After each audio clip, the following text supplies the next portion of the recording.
week of summer reading, and our theme this week is mountain climbers. So our books were focused on animals like bears, wolves, foxes, animals that are out near our forests and mountains. Let's see what we've got here. Let's see. Big and Wolf.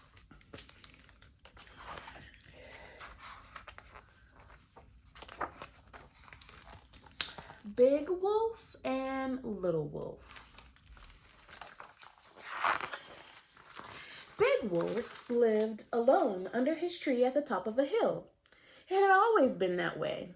And then one day, Little Wolf arrived. He came from so far away that at first he looked no bigger than a dot. As Little Wolf approached, Big Wolf began to worry that his new wolf would be bigger than he was. But as Little Wolf climbed up the hill, Big Wolf saw that he was small, and he felt reassured. He let Little Wolf climb right up into his tree. Little Wolf stayed under the big tree at the top of the hill for the whole day. Now there were two wolves under the tree, Big Wolf and Little Wolf. They didn't say a word to one another, but they watched each other out of the corners of their eyes. Their looks were curious, not mean or suspicious at all. Night came and Little Wolf stayed. Big Wolf thought that Little Wolf went a little bit too far. After all, it had always been his tree. When Big Wolf went to bed, Little Wolf went to bed too. When Big Wolf saw that Little Wolf was shivering at the tip of his nose, he pushed a teeny tiny corner of his leaf blanket closer to him. It's certainly enough for a Little Wolf, he thought. In the morning, the Little Wolf was still there. As he did every morning, Big Wolf climbed up the tree to do his exercises. And Little Wolf climbed up too. Big Wolf looked at Little Wolf, and suddenly he was worried that Little Wolf might climb better than he did. But Little Wolf had to make 2 attempts. The first time he fell on his bottom and cried, "Ouch!"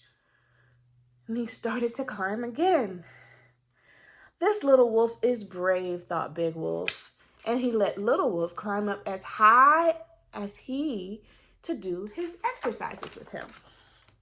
Before climbing down, Big Wolf picked some fruit for breakfast. He took a little more than usual, and then he prepared his meal. Little Wolf climbed down behind him, but he hadn't picked anything. Big Wolf ate. He pushed a plate of fruit toward Little Wolf, and Little Wolf ate. After eating, Big Wolf went for a walk. Once he had reached the bottom of the hill, he turned around, and Little Wolf was sitting under the tree. Big Wolf smiled. Little Wolf was really small. Big Wolf crossed the big field of wheat at the bottom of the hill. Then he turned around. Little Wolf was still there under the tree. Big Wolf smiled. Little Wolf looked even smaller. He reached the edge of the forest and turned around one last time. Little Wolf was still there under the tree. But he was now so small that only a wolf as Big Wolf could possibly see that such a little wolf was there. Big Wolf smiled one last time and entered the forest to continue his walk. That evening, when Big Wolf came out of the forest, he saw nothing at all under his tree. "I must be too far away," he said to himself, smiling. After crossing the big wheat field, he reached the foot of the hill and still saw nothing under his tree. "How strange," he said to himself. "After all, Little Wolf isn't all that little." Big Wolf felt uneasy for the first time in his life. He climbed back up the hill much more quickly than all the other evenings. There was no one under his tree. No one big and no one little. It was like before, except now Big Wolf was sad. That evening, for the first time, he didn't want to eat. He didn't sleep. He waited.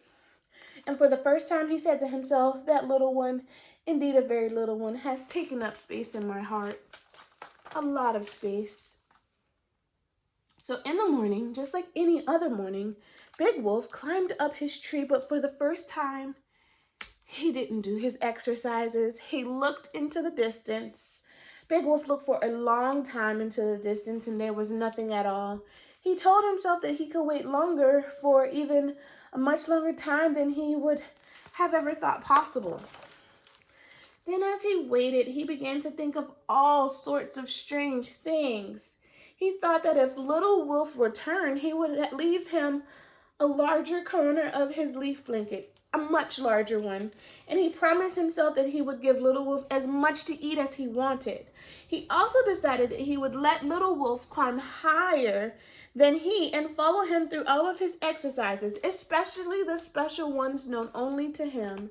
He thought about all of that and many other things as he continued to wait. And then in the distance, a tiny dot appeared. But the dot was so small that only someone who has waited as long as Big Wolf had waited could think that the dot was someone approaching from afar, far away. For the first time in his life, Big Wolf's heart beat with joy. In the distance, the little dot grew. Let's see if that little dot is the little wolf, said Big Wolf. He even told himself, even if he's much bigger than me, so what? But he wasn't bigger. He was just as little. It was definitely the little one. Little Wolf climbed up the hill and sat under the tree. Where were you? Asked Big Wolf. Down there, Little Wolf, without pointing. With you. Said, without you? I was lonely, said Big Wolf. Little Wolf took a step closer to Big Wolf. Me too. I was lonely too. He rested his head gently on Big Wolf's shoulder, and Big Wolf felt good. And so it was decided. Then from then on, Little Wolf would stay. The end.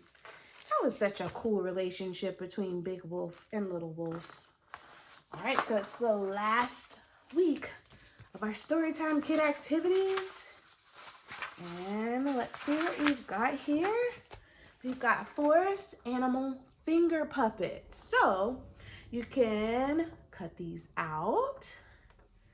Use your scissors that are in your Storytime kit. Glue them together and put them on your fingers. And you have really cool finger puppets. How cool is that?